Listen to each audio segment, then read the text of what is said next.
오래간만에 교회에 오신 분도 있고 그랬을 겁니다. 서로 보시면서 주의 이름으로 사랑합니다. 우리 하트 표시하시면서 축복하십니다. 주의 이름으로 사랑합니다. 오늘 말씀의 현장은 티베리아라고 하는 호숫가가 말씀의 현장입니다. 그래서 1절에 보시면은 티베리아 호숫가에서라고 하는 말씀이 나오죠. 이 티베리아라고 하는 호수가 바로 어느 곳이냐면 우리가 늘 듣고 있는 여기에 갈릴리라고 하는 호수. 성경에 보시면 이제 거의 대부분 갈릴리 호수 또는 갈릴리 바다 그렇게 표현을 하고 있습니다. 특별히 마태나 마가를 보시면 갈릴리 바다라고 표현하고 있고 누가복음에 보시면 호수라 그렇게 표현을 합니다. 그 이유가 히브리 사람들은 이 호수라고 하는 개념의 단어가 없었습니다. 그래서 일반적으로 이제 물이 좀 고여 있는 부분들은 거의 대부분 바다라고 하는 단어로 표시를 하게 돼서 마태나 마가는 이쪽을 갈릴리 바다라 그렇게 표현을 한 것이고 누가복음에는 이제 갈릴리 호수라 그렇게 표현을 하고 있습니다. 사실은 내륙 안에 있기 때문에 바다가 아니라 호수입니다.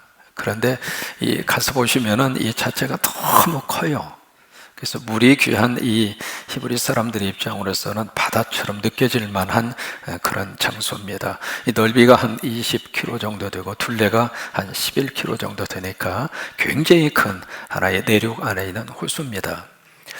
이 갈릴리 이 바다를 중심으로 윗부분에 보시면 그 유명한 가버나움이라고 하는 장소가 있고 여기에서 이제 왼쪽 이쪽 방향으로 오면 여기에 뭐가 있느냐면 그 밑에 게네사렛이라고 하는 마을이 있습니다.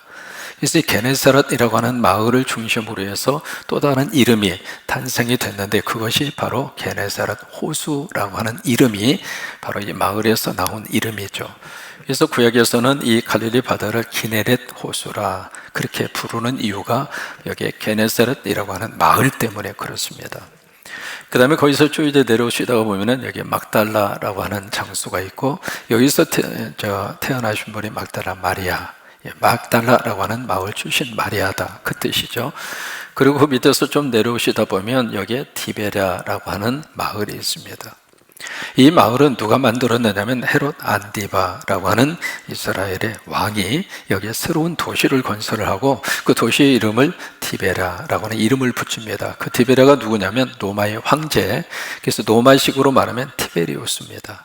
티베리우스라고 하는 이 로마의 황제의 이름을 따서 새로운 도시를 건설하고 그러니까 로마 황제의 환심을 사기 위해서 그런 거죠. 그래서 거기에 마을을 유태인식으로 말하면 티베리아라고 하는 이름을 그렇게 붙이게 된 거예요. 그래서 일반적으로 티베리아 호수 하면은 유대인이 아닌 사람들의 입장으로서는 굉장히 친숙한 이름이에요. 그래서 오늘 성경 말씀은 바로 이 호수가 그래서 티베리아 호수 여기에서 일어난 일을 오늘 성경이 기록을 하고 있습니다. 오늘 성경에 보시면은 누가 등장하느냐면 제자들이 등장을 하고 있고 그 다음에 오늘 성경에서 누구를 만날 수 있는가? 예수님을 우리가 만날 수 있습니다. 근데 이 제자들이 지금 몇 명이 여기에 모여져 있느냐면 7명이 지금 모여져 있습니다. 그래서 2절에 보시면은 이 제자들의 명단을 성경이 쭉 밝히고 있습니다. 가장 먼저 나오는 사람이 베드로죠. 그 다음에 두 번째가 도마고요. 세 번째가 디도모라고 하는 그 갈릴리 가나에 살고 있는 나다네엘. 그 나다네엘이 누구냐면 바돌로메입니다. 그 다음에 스베데의 두 아들 야고보와 요한이죠. 그리고 이름을 밝히지 않는 두 명의 제자. 그래서 모두 몇 명이 있느냐면 7명이 있습니다. 7명의 제자들이 지금 어디에 와 있는가? 바로 여기에 와 있습니다. 갈릴리 바다 티베리아 호수가에 지금 와 있습니다. 와 있는데 지금 이 제자들에게 1절에 보시면은 부활하신 예수님이 또 그들에게 나타나십니다. 여기서 왜 또라고 하는 단어를 여기다 기록을 했을까? 다시 반복해서 나타나셨다 그 말이죠. 근데 그 앞에 부활하신 예수님이 제자들에게 나타나시고 막달라 마리아에게 나타나시고 엠마오로 내려가는 두 제자에게 나타나시고 계속해서 예수님이 그들에게 나타나신 거예요. 그 이유가 있습니다. 여러분 믿음의 가장 중요한 핵심적인 내용은 예수 그리스도의 부활입니다. 그래서 어떤 일이 있어도 부활신앙을 우리들이 가지고 살아야 합니다. 제자들에게도 부활에 대한 신앙을 확증할 수 있도록 그들이 부활신앙을 어떤 일이 있어도 흔들리지 않도록 그래서 또 나타나시고 또 나타나시고 또 나타나시고. 지금 부활주를 지나서 계속해서 이 설교를 하는 이유가 있습니다. 여러분, 세상은 계속해서 혼돈과 그리고 출렁이는 세상에서 살고 있지만은 어떤 일이 있어도 예수 그리스도의 부활신앙, 예수 그리스도의 부활신앙, 예수 그리스도의 부활신앙, 그 신앙을 가지고 우리가 살면 세상을 이길 수 있습니다. 예수님 부활하신 것처럼 나도 부활할 수 있다. 그래서 제자들이 예수님이 또 나타나시고 또 나타나시고, 오늘 21장에서도 이것이 이제 세 번째 나타나신 것이라, 그래서 이제 그렇게 기록을 하고 있습니다. 그래서 이제 예수님이 그들에게 그런 내용 때문에 제자들에게 나타나셨는데, 지금 여기서 디베레 바다에서 만나는 이 제자들은 지금 어떤 모습인가? 한마디로 표현하면 이 제자들은 한심한 제자들입니다. 두 가지 면에서 이 제자들은 아주 한심한 제자들의 모습을 보여주고 있는데, 첫째로 이들은 바로 어떤 상태에 있는가? 바로 사명을 상실했습니다. 두 번째로 여기 7명의 제자는 어떤 상태 속에 있는가? 그들이 바로 믿음을 상실했습니다. 그래서 이들이 한심한 제자였다라고 하는 것이에요. 무엇을 통해서 우리가 알 수 있는가? 자, 보세요. 여기 7명의 제자가 있습니다. 제자가 있는데 그 중에 첫 번째로 등장하는 사람이 베드로입니다. 여러분, 베드로가 누구예요? 12 제자 가운데 리더자입니다. 그래서 예수님이 계시는 현장에는 베드로가 항상 함께 있었어요. 겟세마네 동산 십자가 지기 전에 거기도 베드로가 있었죠. 변화산, 놀라운 천국의 계시적인 환상의 그 현장에 베드로가 있었거든요. 그러니까 예수님이 있는 곳에는 베드로가 항상 함께 따라다닌 그런 사람이었는데, 지금 오늘 여기 3절에서 베드로가 뭐라고 이야기하는가? 충격적인 선언을 합니다. 나 물고기 잡으러 가겠다. 그 선언을 지금 누가 하고 있는가? 베드로가 하고 있어요. 여러분, 그 베드로의 그 충격적인 선언은 사실은 굉장히 나쁜 말입니다. 왜 그럴까? 예수님이 베드로를 불렀을 때에 베드로에게 주신 첫 번째 사명이었습니다. 내가 너희를 사람을 낚는 어부가 되게 하리라. 그것이 베드로를 하나님께서 부르신 가장 중요한 목적이었고 사명이었거든요. 그 사명을 가지고 3년 동안 특별 제자 훈련을 받은 거예요. 그렇게 해서 이제 예수님이 부활까지 하시고 부활에 대한 사실을 그들에게 보여주었으면 그 사명을 붙들고 하나님의 예수 그리스도의 말씀대로 가야 할 이 베드로가 지금 무슨 선언을 하고 있는가? 나 고기 잡으러 가겠다. 다시 말해서 베드로는 지금 뭘 하고 있는가? 자기의 사명을 망각하고 있는 겁니다. 하나님이 왜 나를 부르시고 예수님이 왜 나를 제자로 삼으시고 거기에 대한 그 사명을 철저히 지금 망각하고 있고 그것을 상실하고 있다 이 말이에요. 그래서 고기 잡으러 가겠다고 지금 선언하고 있는 거예요. 여러분, 그 말을 듣는 주님의 입장으로서는 어떤 마음이 들을까? 충격을 넘어서서 말 그대로 도루묵입니다.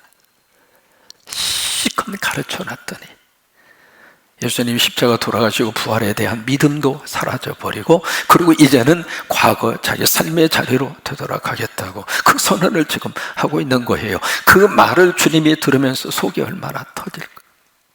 말 그대로 복창 터지는 소리를 베드로가 하고 있는 거예요.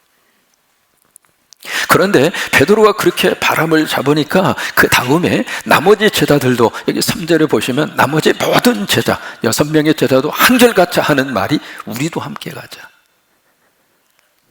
말 그대로 이 7명의 제자가 똘똘 뭉쳐서 완전히 사명을 망각하고 지금 있는 그런 상태거든요. 그 그룹 속에 누가 있느냐면 도마가 있습니다. 디도모라고 하는 도마. 그러면 도마 같은 경우에는 그 앞에 요한복음 20장에서 무슨 일이 있었냐면 바로 그 앞장입니다. 무슨 일이 있었냐면 제자들이 모인 곳에 예수님이, 부활하신 주님이 나타나셨어요. 나타나셔서 두 마디 말씀을 하십니다. 첫째로 너희에게 평안할지어다. 여러분, 오늘 이 평안이 우리의 복이 되시기를 축복합니다. 바이러스 때문에 불안하시기도 하고 미래의 경제가 어떻게 풀려질까 두렵기도 하시고 여러 가지 많은 그런 상황에 우리가 살고 있는데, 예수님이 지금 이 시간 우리에게 평안할지어다, 예배하는 여러분에게 이 복이 함께 하시기를 바랍니다. 여러분, 주님이 함께 하십니다. 성령이 우리와 함께 하십니다. 여러분, 두려워하지 마시고 하나님께서 우리를 도와주시고 하나님께서 우리나라를 사랑해 주시고 그래서 너에게 평안이 있을지어다. 여러분의 평안은 세상이 주지 않습니다. 하나님이 주십니다. 분예일에 찬양을 들으면서 평안을 주시고 예배 드리면서 평안을 주시고 장로님의 기도 함께 드리면서 평안을 주시고 그래서 이 평안은 예수님이 주시는 거예요. 그래서 예수님이 부활하신 다음에 그 두려움 속에 갇혀있는 제자들에게 너에게 평안이 있을지어다, 그 축복을 하시는 거예요. 그리고 두 번째로 주신 말씀이 성령을 받아라. 성령을 받아라.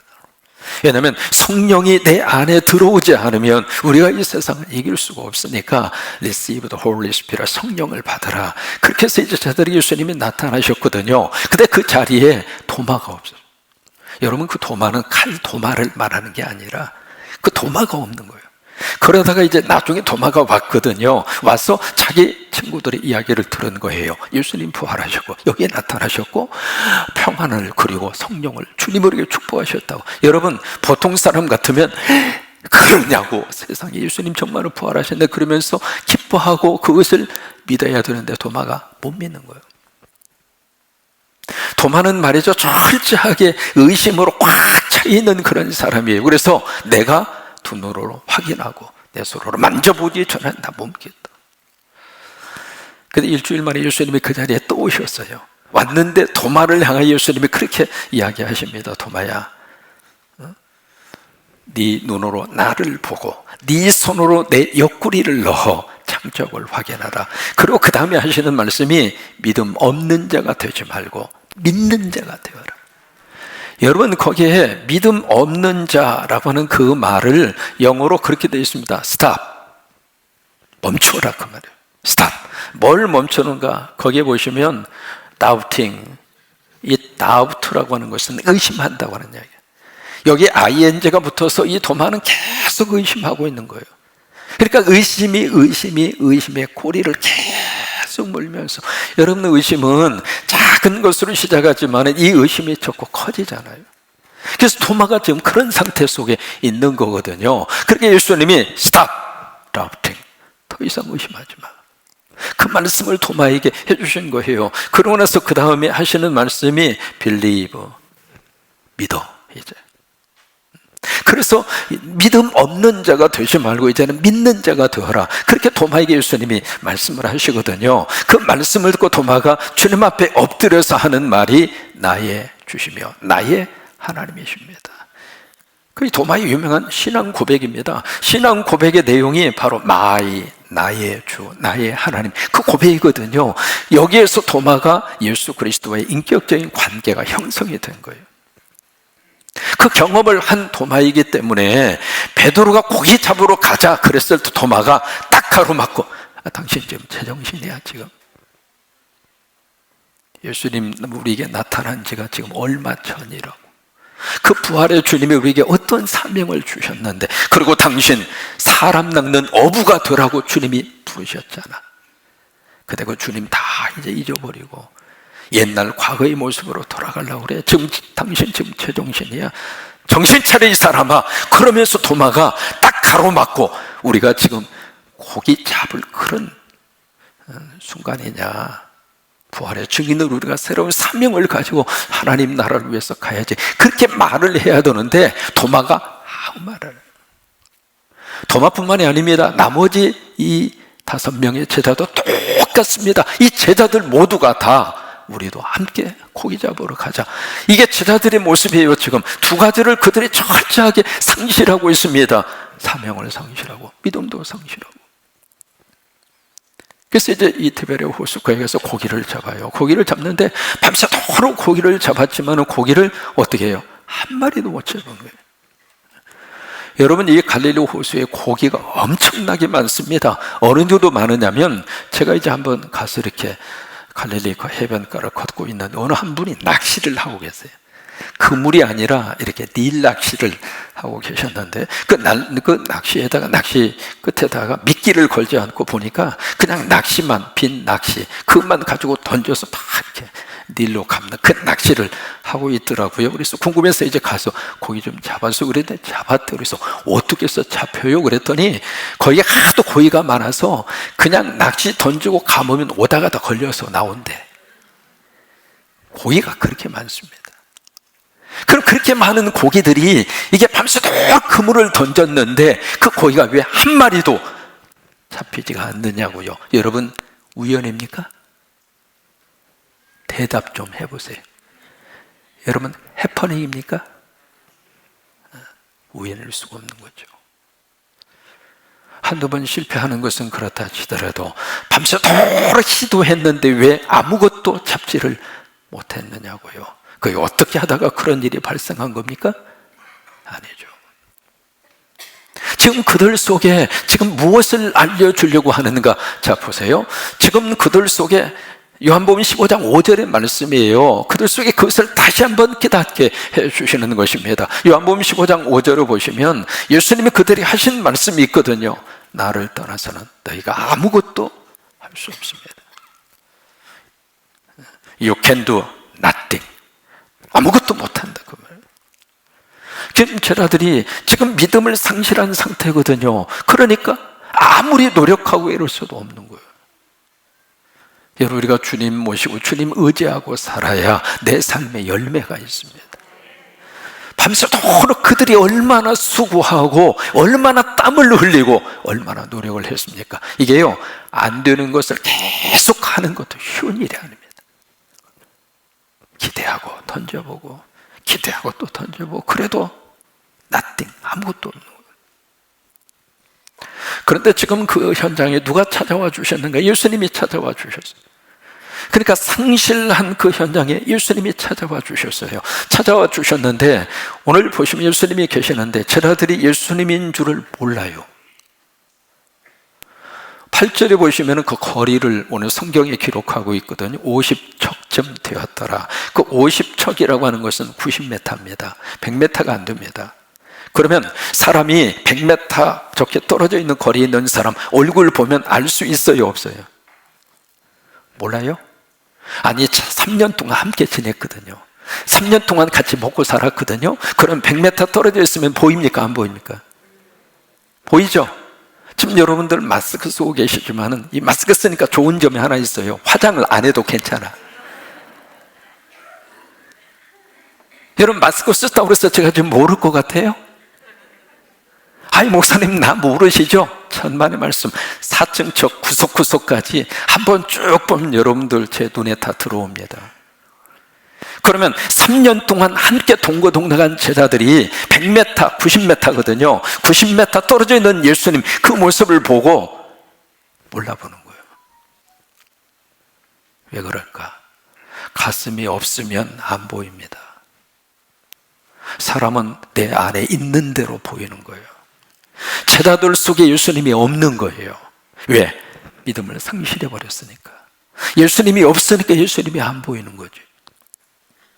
그래서 예수님이 오셔서 여기 애들아, 5절을 보시면 애들아, 그렇게 우리말 번역에는 그렇게 돼 있는데 원문에 보시면 애들아가 아닙니다. 은으로서 아이들을 부르는 그런 호칭이 아니고요, 여러분. 그래서 영어 번역에서는 friends, 친구들아 그렇게 번역한 거거든요. 여러분이라고 하는 뜻이에요. 여러분, 뭔가 잡은 것이 있습니까? 그렇게 질문을 던지니까 잡은 게 없는 거예요. 그러니까 예수님이 그 다음에 기가 막힌 말씀을 하십니다. 오른쪽에 던져라. 그래서 이제 그들이 그물을 던집니다. 그러니까 그물에 찢어질 정도로 고기를 잡았어요. 자, 보세요. 지금 예수님이 제자들에게 고기 잡는 방법을 가르쳐 주시고 있는 것인가? 그거 아니에요. 여러분, 고기는 오른쪽에 있다가 왼쪽으로 갔다가 왼쪽에 있다가 오른쪽에 갔다가 오른쪽 왼쪽 그게 없어요. 고기는 우리가 예수 그리스도의 안에서 주님을 모시고 우리가 열심히 살면 거기에 대한 열매 하나님이 주십니다. 근데 예수 없이 나름대로 열심히 살지만 나중에 돌아보니까 아무것도 없는 거예요.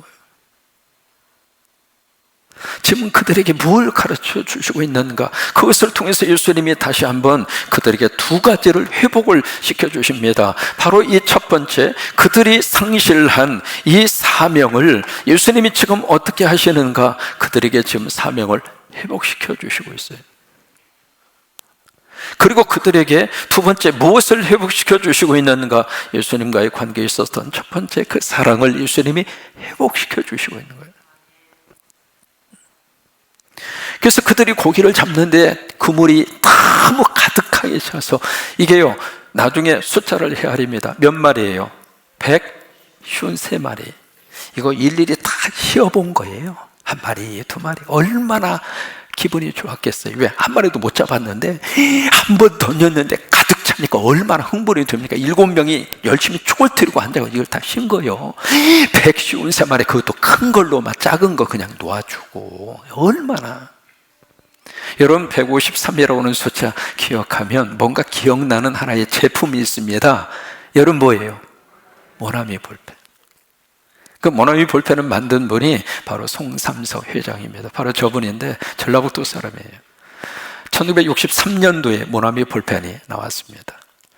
그래서 이제 모나미라고 하는 이름을 이렇게 따왔고요. 그 모나미라고 하는 이름은 프랑스 말이거든요. 나의 친구라고 하는 뜻입니다. 그래서 이제 그 볼펜을 힘을 넣어서 제작을 하는데, 그 전까지만 해도 그런 필기 도구가 없었잖아요. 그래서 일본을 통해서 이제 그 기술 제휴를 받아서 생산을 하게 되는데, 거기다 모나미라고 하는 이름을 그대로 받으면서 그 다음에 직원들을 모아놓고 뒤에 뭔가 이렇게 붙었으면 좋겠다. 모나미라고 하는 이름만 가지고는 조금 허전하다. 그래서 직원들을 모아가지고 아이디어를 좀 내라고 그랬어요. 그러니까 직원 가운데 한 사람이 회장님 줘요. 이야기해봐. 153이라고 하면 어때요? 그런 거예요. 그래서 왜 그랬더니 그 친구가 하는 말이, 화투에 가보가 군대. 아시는 분 알아요. 화투를 모르면, 저도 잘 모르겠는데 어쨌든 화투를 칠 때 구가 가보인데, 그 가보의 구자를 만들 수 있는 방법이 225, 그러면 9가 되잖아요. 그리고 225, 또 하나는 135, 뭐 그렇게 하면 조금 부르기가 뭐하니까 거기서 153 하면 구자가 되잖아요. 그래서 가보를 의미하는 153으로 합시다 하고 그 직원이 제안을 한 거예요. 그 제안을 하니까 이제 거기 있는 직원들이 와 하고 웃었죠. 웃고 끝났는데 153 하면서 저 송삼석 회장이 예수 믿는 크리스찬이었어요. 그래서 어디서 많이 본 것 같은데 그 생각이 드는 거예요. 그래서 성경을 찾아보니까 오늘 본문 말씀, 여기서 153이 나온 거예요. 그래서 아하, 주님 말씀 의지하고 주님 의지하고 순종하면 하나님이 주시는 축복의 열매가 153이구나. 그래서 모나미 뒤에다가 지금도 153이라고 써져 있잖아요. 이분이 자서전에다가 그렇게 고백을 했습니다. 송삼석 회장이 뭐라고 고백했느냐면, 하나님이 내게 153이라고 하는 숫자를 통해 기업이 일생을 통해 반드시 지켜야 할 상도가 무엇인지를 일깨워 주셨습니다. 그래서 거기서 153이 나와요. 지자들이 153마리를 잡았는데 그물이 찢어지지 않는 거예요. 여러분, 잡는 것보다도 안 찢어져야 돼요. 들어오는 것보다도 뒤로 안 나가야 복이지. 아멘 하시는 게 축복입니다. 들어오는 것만 생각하시면 안 돼요. 뒤로 안 나가야지. 잡는 것만 복이 아니에요. 찢어지지 않아야지. 이게 안 찢어지게 하신 거예요. 그러니까 잡게도 하시고 찢어지지 않게도 하시고, 그게 예수님의 거룩한 축복이잖아요. 그래서 이제 딱 보니까 여기에 7명의 제자 가운데 여기에 예수님이 사랑하시던 제자, 그 제자가 요한입니다. 요한이 보니까 예수님이에요. 그때 가서 눈이 열린 거죠. 아, 예수님이구나. 그것을 베드로에게 알려줍니다. 이게 베드로가 그 말을 듣고 자기의 겉옷을 다시 입고, 고기 잡느라고 옷을 벗은 거죠. 겉옷을 다시 입고 바다로 뛰어들어요. 그게 요한입니다. 이 7명의 제자들의 모습을 봐도 제자들마다 전부 다 이 행동하는 게 전부 다 달라요. 요한 같은 경우에는 관찰형입니다. 생각을 깊이 하는 사람이죠. 그래서 누군가 싶어서 이제 관찰을 했겠죠. 보니까 부활하신 예수님이에요. 그때 베드로는 그 말을 듣자마자 행동하는 거예요. 물속으로 뛰어드는 거예요. 예수님이구나. 뛰어들어. 왜 그럴까? 첫째는 예수님 앞에 미안한 거예요. 주님이 계셨는데, 부활하신 주님이 계셨는데 못 알아본 거예요. 미안하잖아요. 두 번째, 예수님 살아계셨다는 사실 때문에 너무 감동과 흥분이 돼서 가만히 있을 수가 없는 거예요. 화끈하죠. 그냥 행동하는 거예요. 근데 나머지 5명의 제자는 여기 50척쯤 되는 거기 보트에다가 고기를 가득해서 서서히 노를 저어가지고 오는 거예요. 제자들도 예수 믿는 모습이 다 달라요. 그래서 딱 와서 보니까 예수님이 뭘 하셨는가? 거기에 숯불을 피워놓고 그 숯불 위에 생선과 그리고 거기에 떡을 준비를 해놓으신 거예요. 그래서 예수님이 너희들이 잡은 고기를 가지고 와라 해서 거기에다가 숯불로 그 물고기를 그렇게 구이를 해주시는데, 인류 역사 이래 최초로 숯불 생선 구이를 예수님이 해주신 거예요. 그래서 이 제자들이, 근데 그 고기가 두 종류의 고기입니다. 첫째는 예수님이 준비한 생선이 있고 제자들이 잡은 생선이 있어요. 근데 두 생선을 다 어디에 올려놨는가? 숯불 위에. 여러분, 숯불이라고 하는 것은 성령이 거룩한 역사입니다. 여러분, 불로 우리가 태워져야, 성령의 불을 받아야, 성령의 불을 받아야, 그래야 하나님이 쓰십니다. 그냥 가지고는 먹을 수가 없어요. 그러면서 이 제자들에게 이 두 가지의 사명을 다시 한번 회복시켜 주시는 거예요. 너희는 지금 사명을 상실하고 고기 잡으러 왔지만 너희가 해야 할 일은 사람을 낚는 어부가 되어야 하리라. 여러분, 우리 삶 속에서 가장 우리 인생을 풍요롭게 하고 우리 인생을 행복하게 하고 우리 인생을 충만한 거룩한 목적과 의미로 우리를 그렇게 발전시켜 주는 것은 내 인생에 대한 사명입니다. 그 사명 가지고 살아야, 그래야 우리가 흔들리는 세상에서 믿음으로 굳건하게 살아갈 수 있습니다. 여러분, 부모님은 자식 앞에서 부모의 사명 때문에 끝까지 그 자식 포기하지 않습니다. 우리 예수 믿는 사람도 하나님이 주신 사명이 있어요. 아멘. 그 사명을 다시 회복하시라고, 그 사명을 다시 한번 붙들려고 하는 거예요. 똑같은 일상생활의 반복이지만은 그 속에 하나님께서 나에게 건강을, 그리고 내 가정의 물질을, 내 가정에 필요한 것을 채워주셔야 할 이유가 있다면 사명 때문에 그래요. 그 사명을 다시 회복하는 거예요. 그 사명. 그러면서 그들에게 예수님은 다시 한번 첫사랑을 회복하도록 그렇게 역사를 하십니다. 여러분, 요한복음 13장 1절 말씀, 메시지라고 하는 쉬운 성경으로 번역되어 있는 성경입니다. 예수님이 세상에 떠나서 아버지께로 가야 할 때가 온 것을 아시고, 그 다음에 예수님께서 자신의 소중한 동료, 누구예요? 예수님의 제자들이죠. 그들을 사랑하시되 끝까지 사랑하시느니라. 부족하고 연약한 제자들이었지만, 한심한 제자들이었지만, 그 조금 예수님이 부활하셨다고 하는 사실을 믿지를 못하고 등지고 과거에 자기의 고향으로, 자기의 옛생활로 돌아가 버리는 한심한 제자들이었지만 예수님이 포기하지 않으시고 그들을 끝까지 감싸 안아주시고, 그게 주님의 사랑입니다. 그 주님의 사랑이 여러분과 함께 하십니다. 주님 우리를 포기하지 않으십니다. 부족하지만 주님이 끝까지 붙드시고 끝까지 하나님이 들어 쓰시게 될 것이고, 신학교 시절에 월요일 날이 되면 수업 시간에 거의 대부분 교수님을 향하여 거의 대부분 인사를 많이 합니다. 제가 신학생 시절에는 토요일 주일날 가면 다 전국 각지에 흩어져서 사역을 다 했습니다. 지금도 기억나는 게, 저쪽에 들어가는데 임실 쪽에서 사역하던 키 큰 목사님, 지금은 이제 천국에 가셨어요. 월요일날 오면은 같은 기숙사 이렇게 있었는데 여기서 뭐 이렇게 뭐예요? 그랬더니 주일날 시골에서 이제 목회를 하시는데 전도사님인데 목회하기 위해서, 설교하기 위해서 올라가려고 그러면은 권사님 한 분이 막 앞으로 나오셔가지고 전도사님 그랬어요. 왜요? 그러면은 그 권사님이 여기서 뭐 이렇게 끄집어내요. 기억하십니까? 옛날 옷 기억나십니까? 허리 추면서 뭔가 싶어서 이렇게 보면은 계란을 하나 꺼내가지고 전도사님 이거 잡수시고 강대성 올라가셔서 설교하시고, 이거 잡수셔야 목이 좋아가지고 하나님의 말씀 잘 증거한다고 그러면서 계란을 왜 여기다 넣어가지고 오세요 그랬더니 이 계란 식으면 안 되니까. 그래서 여기다가 품에 넣어가지고 그 계란을 교인들이 보는 앞에서 그것을 여기서 허리춤에서 꺼내가지고 계란을 이렇게 주시는 거예요. 그러면 물어봤어요. 그 계란 어떻게 했어? 그랬더니 교인들이 보는 앞에서 톡톡 깨가지고 쪽쪽쪽쪽 다 먹었대요. 그런 사랑이 있었어요. 그런 끈끈한 하나님 안에서의 아름다운 그런 추억들이 있었어요. 그래서 이제 그 사역을 하고, 그리고 주일날 어떻게 기숙사에 오니까 피곤하죠. 월요일 날만 되면 수업 시간에 다 졸아. 이게 보니까 교수님이 앞자리에 앉은 친구가 하도 많이 인사를 너무 잘 하니까 지적을 해서 자네 말이야 어제 저녁 뭐 했어? 그렇게 물은 거예요.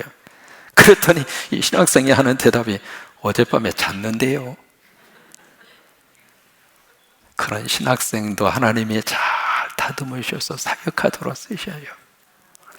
그게 주님의 사랑입니다. 한심한 제자들이었지만 그 제자들을 주님이 품으셔서 다시 첫사랑을 회복하게 하시고, 사람을 낚는 어부의 사명을 다시 회복하게 하셔서 하나님의 큰 종으로 하나님이 그렇게 쓰셨어요. 그 은혜를 가지고 이 한 주간도 승리하시게 되기를 주의 이름으로 축원합니다.